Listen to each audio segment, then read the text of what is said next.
10:05 p.m., January 10th, 2025. And I want to talk about my experience and a lucid dream that I had on Christmas morning. I was in the Bahamas. I didn't feel guilty. I didn't feel any stress about that. I really just wanted to relax. And I didn't want to be around a bunch of people. I was very protective of my energy. My vibration was extremely high. And my focus was on loving myself back to life and just enjoying my time with spirit, being alone in my wonderful apartment in the Bahamas. Yes, baby. So I was focused on enjoying. So anyway, I finally got to sleep after watching a few movies on the iPad. And it was probably about 1:30. I got to sleep, I got comfortable, I got to sleep, and I pretty much didn't move. On Christmas morning, I had a lucid dream. I had an incredibly, so for me, it wasn't terrifying. It was scary and shocking, and in some ways it was a little gratifying.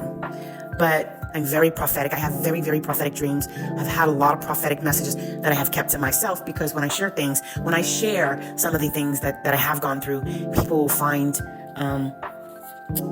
themselves being disbelievers and trying to discredit and gaslight me. And that is a trauma. I have a trauma trigger with that. So I'd rather just keep shit to myself and just be well prepared for whatever's coming. You know what I mean? But I could live that life, and most of the time I do. But this is something that Spirit is really urging me to share. So in the dream, there's a lot of details, obviously, that are blurry and foggy and I'm not sure of. It was a lucid dream, but I only grasped so much of it as I woke up.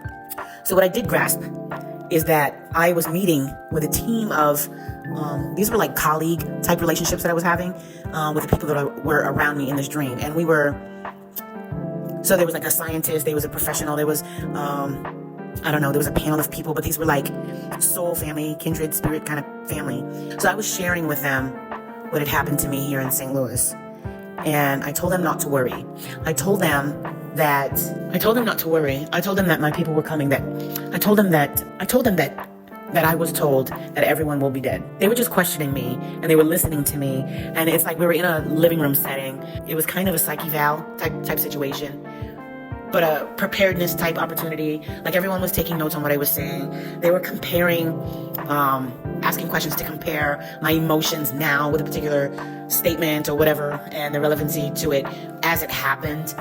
I kind of got the gist that maybe I was through whatever I was explaining. It was over, the cycle had completed, and people were just interviewing me, and they were shocked and devastated for me that I had actually endured such a traumatic experience. Before I can say anything more, I can't remember if it was a telephone, like an analog telephone, or if it was cell phones. I don't know. But a communication came in that interrupted the whole meeting, and everyone was in an absolute state of panic. And it's like it was all eyes. It was more than all eyes on me. I had to take them. My people that had arrived and that were looking for me were actually in a spacecraft. They were in a UFO, and it was a large circular UFO, and it had 3 circles within it. I could draw it, and I'm gonna draw it, but to describe it as best as possible. It had 3 spheres within the one sphere. In the center of the 3 spheres came down a really large camera, which could rotate. I mean, it was the largest camera. It was like the Space Shuttle telescope that size. And so I hadn't quite seen it yet. First, we were receiving communication that this craft had arrived, and that the craft had extended the camera, and that when the camera would focus, it would enlarge it, and it was looking for something or someone or something specific. And it was clear to the people that were witnessing it that it was specifically looking for something. The people that I was with knew that it was looking for me, and they said they had to get me to this craft immediately to save the world, to save the country, or to save the people, or whatever. And I was like, I remember I got really quiet, and I sat back in my chair, and it was a chair similar to a chair that my grandma had in her house. And I gripped the arms of the chair, and I said, okay, let's do what we gotta do. And then everyone started scrambling. They started scrambling to grab things. Like one guy was saying, we need receivers. Another guy was saying, we need cameras. Another guy was saying, we need to set traps. We need to do this. And then everyone was kind of like figuring out exactly what needed to be done in that exact moment. And we had like minutes to get it done. And then we had to go. They had to get me to where this craft was in order to calm the craft down. I just sat in a chair and watched everyone basically put together devices. So I really, in this moment, I don't know if I was telling myself to remember this or if in a few seconds of waking up while I was going over what just happened, that I remembered that. But one person was gluing and screwing together a pair of dentures, and he was putting a speaker in it. And he was saying that, oh, wouldn't it be great if I could get not just a speaker in here, but a mic too? And I said, yeah, you need a two-way receiver. And he said, yeah, that's it. And he put it together. And poof, he had one. And he was on to creating the next little device that he was going to leave. But he was sitting there at a table with a whole bunch of little things that he was like rigging together for devices. And the dentures stood out to me. And the only person that I know in the whole world that wears a whole full set of dentures is my mom. And so I found that interesting as a clue for me to help remember the dream, and to not lose track of what was happening in this particular scenario. So there was kind of a little glitchy moment from me being able to focus on the denture receiver thing to recognizing that everyone that was, just asking me questions and learning about what I had gone through and listening to me was really in a state of panic. But it's like they had a protocol, and they were following this particular protocol without regard to anything else. And it's like they knew. Everyone was quiet too, I remember. So anyway, there's this energy of gathering things and we gotta go. And then I remember I get out of a car. Oh, no, we pull up in a car. We're in an SUV and I'm in the back seat with two people, two men. And I looked up and we were kind of on the edge of, I don't know where we were. I have no idea. I'm not going to call out what city. Oh, we were in Long Island on 5th Street. I don't know. I don't have any clue as to where we were. I had a sense that we were in New York City because of the height of the buildings, the closeness of them, and the energy of the people that were with me. They felt like soul family. They felt like kindred family, and I don't know, New York. It felt like New York. So I looked up out of the window. I reached over the person to my right, and I looked up over the window, and I said, yeah, that's my people. I said, once they see me, I said, if you can get that camera to focus on me, I don't know what's going to happen, though. I said, I've done this before, but I don't quite remember how it goes. But I don't think this is good. And they said, are you sure you're ready to get out? And I said, hold on. Let me communicate. And I put my head down. I closed my eyes. And I just allowed my heart to communicate. I told them, I'm here. Everything's okay. For them to calm down. Well, they needed to create some sort of calming energy because they were scaring the shit out of everyone in the city. I mean, the city was running rampant. People were just rioting, looting, screaming. It was crazy. I mean, it was mass crazy. And we were the only people like really holding it together because these people knew they had to get me to that ship. And so the guy to my right opens the door, the passenger door, and he said, you got to get into the camera view. And I said, they know I'm here. And I said, I sent a message. And they'll be picking me up. And as I said that, the camera just like expanded and it was on the van, it was on me. And I said, see, they found me already. And then it was like something came down from the ship. And one of the people from the truck, from the SUV that I was with, or in, I don't know who it was. It was like a guy, I think it was the guy who was making the denture receiver. I'm not sure. And there's a heavy sense that that person was as important to me as I was to the situation. And that person grabbed me and said, before you go out there, are you sure? And I said, I'm sure. I said, these are my people and they are very angry. And he said, why are they angry? And I said, because I've been treated like shit. And I pulled away from him and I got out of the back seat of the car. The guy who was on the right hand, my right hand, extended his hand for me to hold his hand in case something bad happened. And I said, no. I said, clear me. And they took a step back. Everyone was getting out of the SUV or already out of it. And I just asked them to clear me, meaning step back up, let me do this, I'm good, or whatever. And in addition to the camera expanding and clearly showing that it had a visual of me, it's like it was scanning me. It's like it was verifying that it was me. It was like this light was coming from behind the camera or around the camera, or maybe even through the camera, I don't know. And there was like a whole bunch of information in that light, and it was verifying me. And as it was verifying me, it's like, I don't know if it was mini spaceships. I don't know if it was lasers. I don't know if it was just energy. I don't know if it was deities. I don't know if it was beings. I'm not sure. But it was of a red color. It was coming out like the thousands out of the ship. And it was snatching up men. The men that were being snatched up were men that have hurt me. men that have abused me, men that have treated me like shit. Someone grabbed me and tried to pull me into the SUV, and I said, no, I have to go. And that's when I woke up. And I woke up saying, my people are very mad because you all treated me like shit. So I was on the brink of horrified, on the brink of, I was happy that my people were coming for me. My people were protecting me. My people were coming, but I was really, really tragically sad because of the depth of the situation. It was like the entire planet was going to be under siege because whatever happened made these people have to come down here for me to make sure that I'm okay. It's like they were going to make the trip worth it kind of energy. And so when I woke up, I didn't have any access to any incense, any sage, any Palo Santo, any cypress, any other stuff, no pine, no nothing, no oud, no nothing that I normally would burn or any sacrament, or I didn't have any spiritual tools with me. I didn't even have crystals. So I knew I had to get down to the water. So my plans changed a little bit for the rest of Christmas Day. I knew I had to get back to the beach and cleanse my energy in the water, and send a message to my people and ask for clarity on that dream. And so I got up and I started picking up my room, and I made my bed. I dusted it off. I made my bed.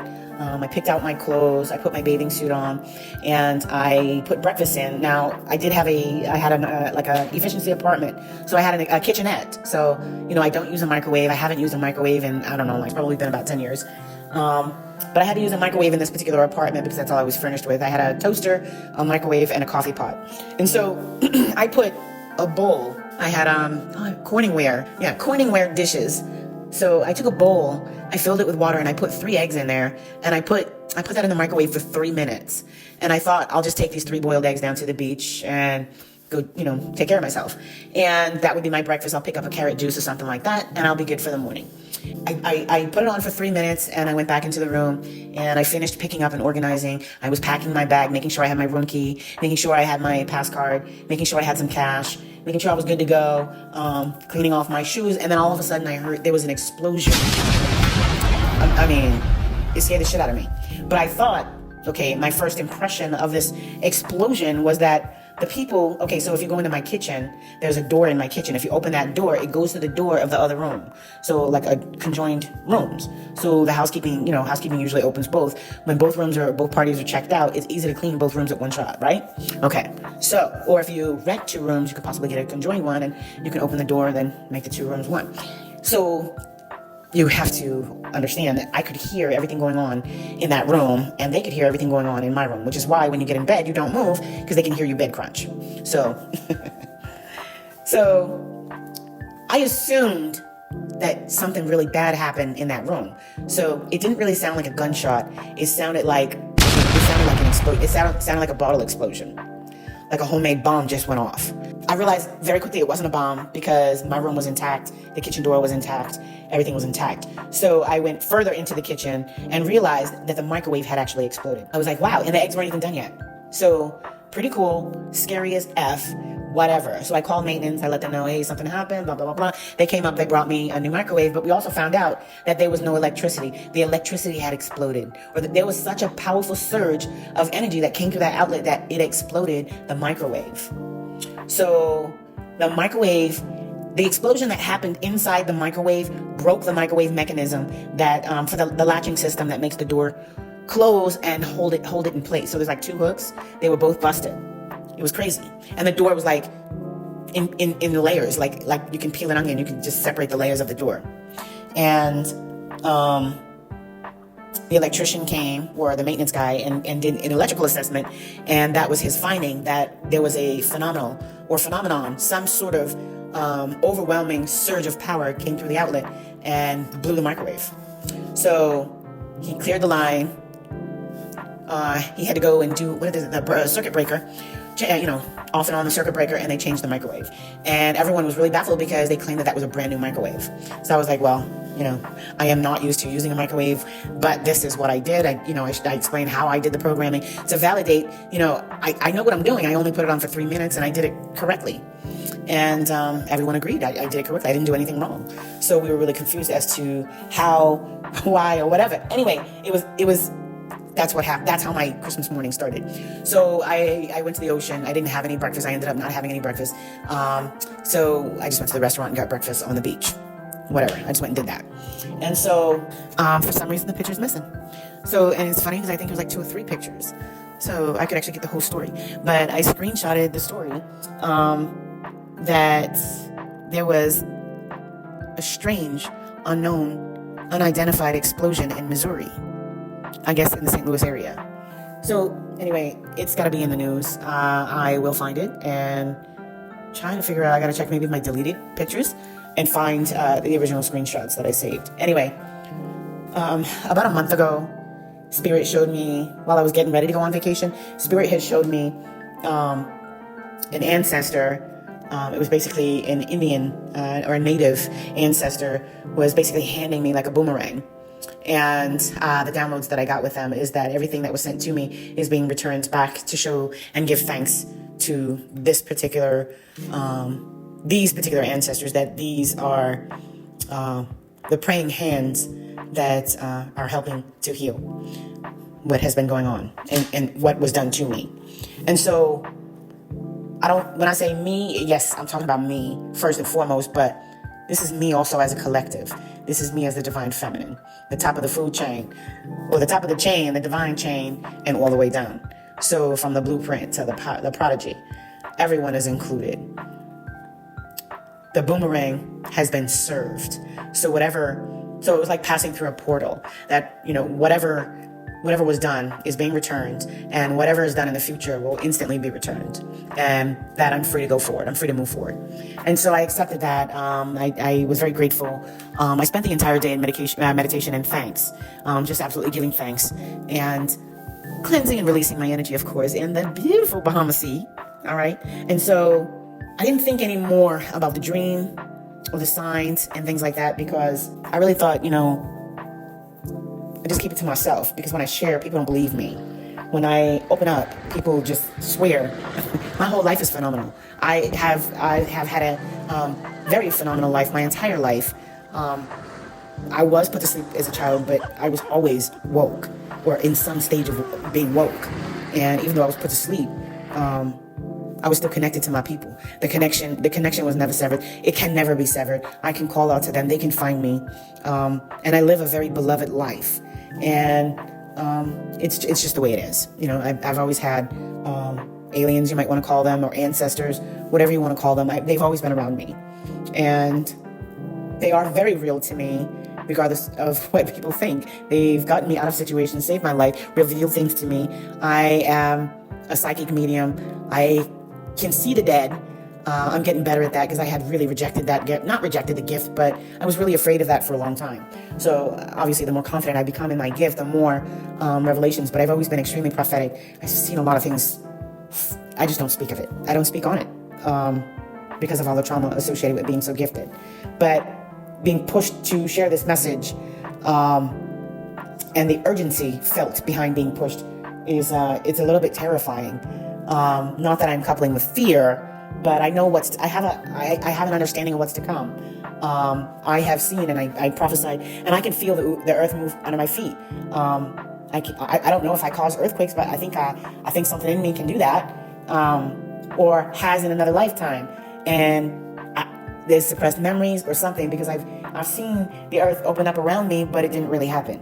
And like my whole body was shook, like the ground shook, and it was like a video game, like you see the ground just crumble away. But when you snap out of that trance or that portal, or you jump back or whatever, then it doesn't happen, or it didn't happen, or you just feel the shaking as if the potential has been suppressed. So it happens when I look in the mirror too long, and it happens when I'm too deep in thought. So I'm really careful. Anyway, that dream, that was some real shit. So I don't know if I was in another dimension, because I was damn sure, and I'm almost 100% sure I was in New York City. So maybe it wasn't another dimension. Maybe it was just a time portal or an astral travel. I'm not sure. I'm really not sure, but I'm looking for it to surface in the news. I'm looking for, and I haven't even looked, because I've been afraid to see the truth. I've been really afraid to see the truth. But I really think my people are coming, if not already here. I believe they are already here, and I believe they've been here for a while. A little too late for that. I do have a bit of a fright about this decision. I do want to be obedient. I am obedient, but this is not. It's not a normal conversation. This isn't. This isn't no divine masculine, divine feminine, karmic, eggs kind of conversation. I don't even care about that shit. I don't have no time in my life for bullshit. I deal with real shit. I deal with Schumann residents and stuff like. I affect the Schumann residents, just me. So I got more important things to think about than an ex who did me dirty. So that's why it's so difficult to share this type of conversation. A lot of people don't believe in me. A lot of people are afraid that I am telling the truth, and I guess fear that it takes away from them. That's I'm learning that's their problem. That's not my problem, and becoming much more grounded to where I can actually intermingle my very sensitive energies with others. I have absolutely enjoyed being away from the channel, although it was absolutely difficult because this is my heart, this is my passion. But unfortunately, you're not like me, and I'm not like you, and that was a really hard pill to swallow. And so this is who I am. I am galactically connected. They know what they, as in the government, I know they run my DNA. Anytime I go to the hospital, doctors and nurses always freak out at the high quality of my blood. So I'm sure they've experimented with my shit a few times. They know exactly what bloodline I truly do come from. They know. And it ain't no joke. I am past the point of human innate understanding. I'm past the point of wanting to socially represent my multidimensional self. I've been introducing myself as a multidimensional being since probably 2005, and comfortably. Really to kind of test people, but also to sort of insert the language into people's vocabulary, so to stir their curiosity. I know exactly who I am. Well, not exactly.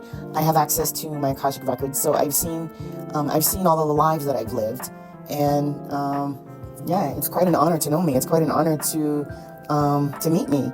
And I was always right. I introduced myself as a lesson or a blessing, and that was true. I never really had much of an ego.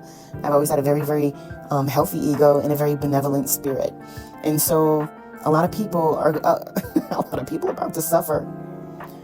But the people who treated me really bad, my people are coming for you.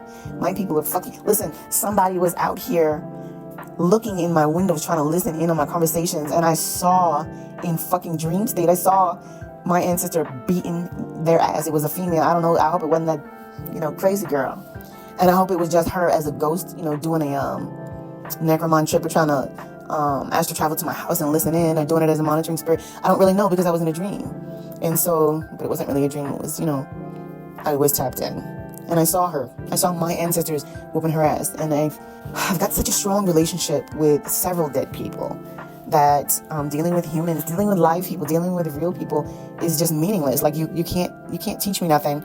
You can't offer me anything. All you can do is love me and protect me and maybe even provide for me. That's it.